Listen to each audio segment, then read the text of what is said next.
The Child Advocacy Center is basically a one-stop shop for the investigation, prosecution, and healing of any kind of child abuse, any kind of crime that's committed against a child.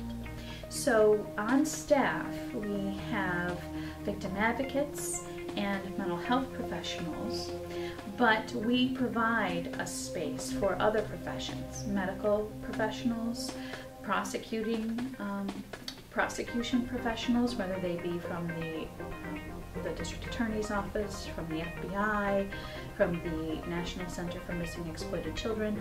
Those professionals can come here. We use the CAC very frequently to interview children, a lot of times with law enforcement, with the goal of minimizing the amount of times a child has to be interviewed and minimizing the trauma and working together to keep children safe.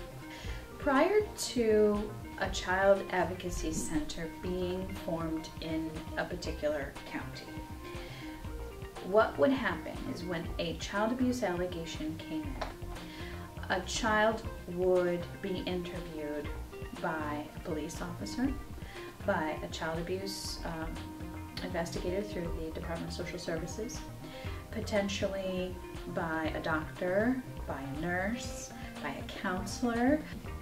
By the end of that process, it's possible that the child would have had to tell their story 15 times. With the creation of a Child Advocacy Center, that average goes down to 3.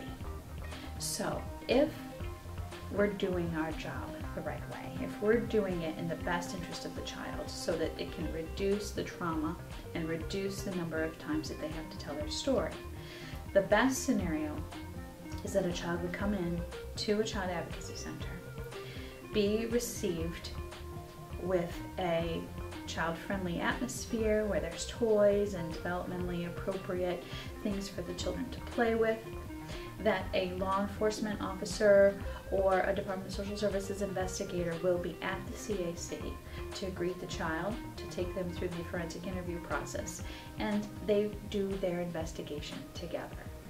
You could imagine if a child is walking into a police department or into a county courthouse where they have to go through metal detectors, what they're seeing at eye level, especially for little children, are guns and handcuffs. And they may think right away that I'm the one that's in trouble, I'm the one that's bad, because most often that's what they're told, that they deserved to be hurt, or that they were bad children and then no one would believe them anyway. The thing that I think is really important for people to understand is that the Child Advocacy Center seems to be one of the best kept secrets in Oswego County.